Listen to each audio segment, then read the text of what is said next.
Bayangkan tubuhmu diseret melewati gerbang basi, lorong remang-remang hanya diterangi obor, menggema oleh jeritan jiwa-jiwa terkutuk. Bagi perempuan yang dipenjara di Eropa abad pertengahan, ini bukan dongeng atau legenda melainkan awal nyata dari penderitaan tanpa akhir. Begitu seorang perempuan melangkahkan kaki ke dalam penjara abad pertengahan disebut gaul di Inggris, atau gili di Prancis, identitasnya dilucuti, seringkali secara harfiah. Salah satu tindakan pertama yang tercatat di banyak penjara Eropa adalah mencukur habis rambut kepala mereka. Ini bukan sekadar alasan kebersihan, tindakan ini penuh simbolisme. Di masyarakat abad pertengahan, rambut perempuan melambangkan martabat, kesopanan, dan feminitas. Mencukurnya adalah bentuk penghinaan, penghapusan jati diri, dan penyerahan total. Lalu datanglah belenggu besi. Para perempuan, baik yang bersalah maupun hanya dituduh, seringkali dibelenggu dengan rantai besi berat.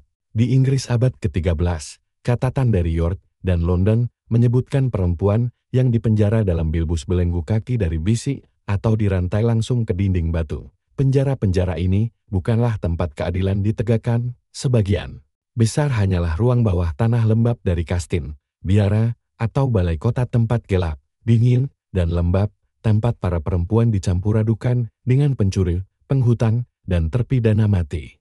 Gagasan untuk memisahkan fasilitas tahanan perempuan hampir tidak dikenal sebelum abad ke-15. Biarkan mereka dikurung dan direndahkan, tulis Ulrich Stengler, seorang ahli hukum Jerman, dalam Der Spiegel tahun 1509, sebuah pedoman hukum yang digunakan luas di Kekaisaran Romawi Suci.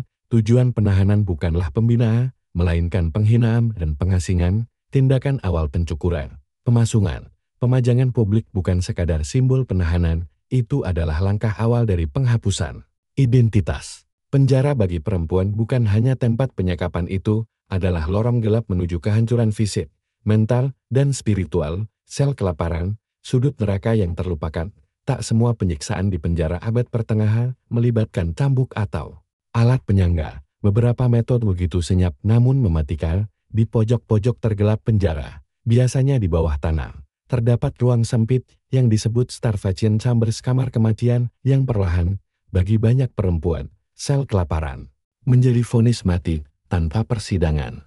Ruangan kecil tanpa jendela, seringkali tak lebih besar dari ukuran peti mati, tahanan dijebloskan tanpa cahaya, tanpa alas tidur, dan tanpa makanan memadai. Di Prancis abad ke-14, oblit secara harfiah berarti tempat untuk dilupakan, menjadi simbol horor.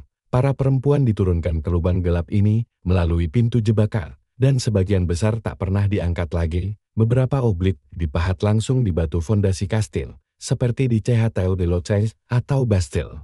Begitu pintu ditutup, harapan pupus. Secara resmi, kelaparan bukanlah bentuk hukuman, namun dalam praktiknya, penolakan terhadap makanan menjadi alat utama. Catatan penjara Inggris menunjukkan bahwa perempuan yang dituduh kejahatan moral atau sihir ditahan tanpa roti atau air selama berhari-hari. Kondisinya begitu buruk hingga tubuh sehat pun cepat rusak. Tanpa kebersihan, tanpa kehangatan, tubuh mereka membusuk dalam sepi. Banyak dari mereka tergeletak dalam kotoran sendiri, dipenuhi kutu dan luka bernanah. Kematian datang lewat dehidrasi, malnutrisi, atau infeksi perlahan. Namun bagi sebagian, penyiksaan psikologis datang lebih dulu. Mereka menjerit selama berhari-hari sebelum akhirnya membusuk. Nama mereka tak pernah dicatat, tubuh mereka dikubur diam-diam di luar tembok penjara. Sel kelaparan bukan sekadar alat penyiksaan, ini adalah metode penghilangan. Perempuan tidak dibunuh atau dibebaskan, mereka dibiarkan lenyap, dan dalam kesunyian itu, sistem menghasilkan teror paling efektifnya, menanamkan rasa takut, bahkan bukan terhadap kesalahan, tetapi hanya karena tuduhan. Di ruang gelap itu, hukuman bukan diumumkan, tetapi dijalani dalam diam. Mereka mati dalam kesunyian, dilupakan hukum dan sejarah, dicap sebagai pendosa, hukuman atas ketidaksopanan di balik jeruji. Di Eropa abad pertengahan, kejahatan sangat terkait dengan moral dan agama. Bagi perempuan, label dosa cukup untuk menjatuhkan hukuman mengerikan meski tanpa kejahatan fisik. Tuduhan perzinahan atau perilaku yang dianggap tidak bermoral bisa memicu sanksi sipil dan gerejawi, dan setelah divonis, perempuan-perempuan ini membawa luka seumur hidup secara harfiah. Hukuman bakar lambang branding disahkan secara hukum di beberapa bagian Eropa.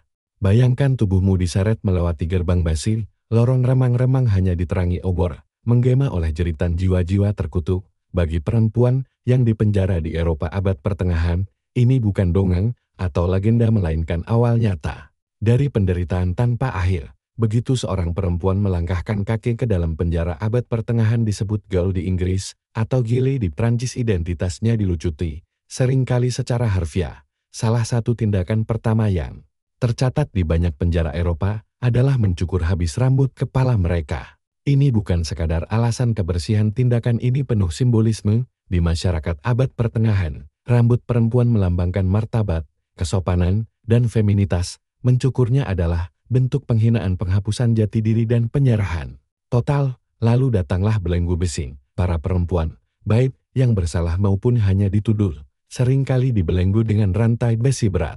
Di Inggris abad ke-13, catatan dari York dan London menyebutkan perempuan yang dipenjara dalam bilbus belenggu kaki dari besi atau dirantai langsung ke dinding batu.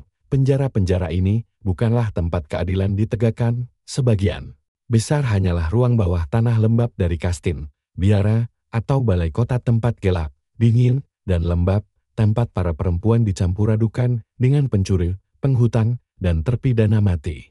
Gagasan untuk memisahkan fasilitas tahanan perempuan hampir tidak dikenal sebelum abad ke-15. Biarkan mereka dikurung dan direndahkan, tulis Ulrich Stengler, seorang ahli hukum Jerman, dalam Der Spiegel tahun 1509, sebuah pedoman hukum yang digunakan luas di Kekaisaran Romawi Suci. Tujuan penahanan bukanlah pembinaan, melainkan penghinaan dan pengasingan. Tindakan awal pencukuran, pemasungan, pemajangan publik bukan sekadar simbol penahanan, itu adalah langkah awal dari penghapusan identitas. Penjara bagi perempuan bukan hanya tempat penyekapan, itu adalah lorong gelap menuju kehancuran fisik, mental, dan spiritual, sel kelaparan, sudut neraka yang terlupakan.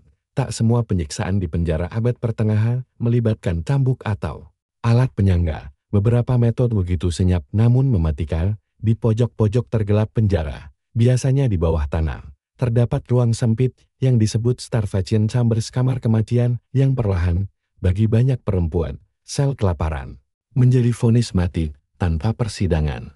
Ruangan kecil tanpa jendela, seringkali tak lebih besar dari ukuran peti mati, tahanan dijebloskan tanpa cahaya, tanpa alas tidur, dan tanpa makanan memadai. Di Prancis abad ke-14, oblit secara harfiah berarti tempat untuk dilupakan, menjadi simbol horor. Para perempuan diturunkan ke lubang gelap ini melalui pintu jebakan, dan sebagian besar tak pernah diangkat lagi. Beberapa oblit dipahat langsung di batu fondasi kastil, seperti di Château de Loches atau Bastille.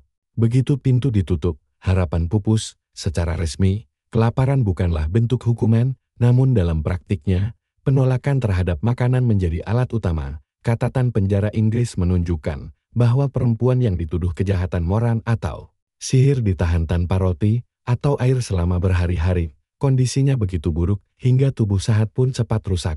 Tanpa kebersihan, tanpa kehangatan, tubuh mereka membusuk dalam sepi.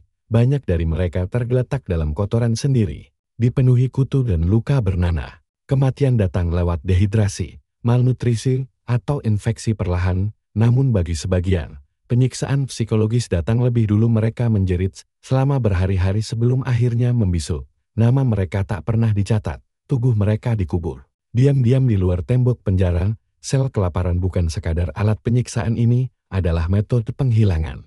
Perempuan tidak dibunuh atau dibebaskan, mereka dibiarkan lenyap, dan dalam kesunyian itu, sistem menghasilkan teror paling efektifnya, menanamkan rasa takut, bahkan bukan terhadap kesalahan, tetapi hanya karena tuduhan. Di ruang gelap itu, hukuman bukan diumumkan, tetapi dijalani dalam diam. Mereka mati dalam kesunyian, dilupakan hukum dan sejarah, dicap sebagai pendosa. Hukuman atas ketidaksopanan di balik jeruji. Di Eropa abad pertengahan, kejahatan sangat terkait dengan moral dan agama. Bagi perempuan, label dosa cukup untuk menjatuhkan hukuman mengerikan meski tanpa kejahatan fisik.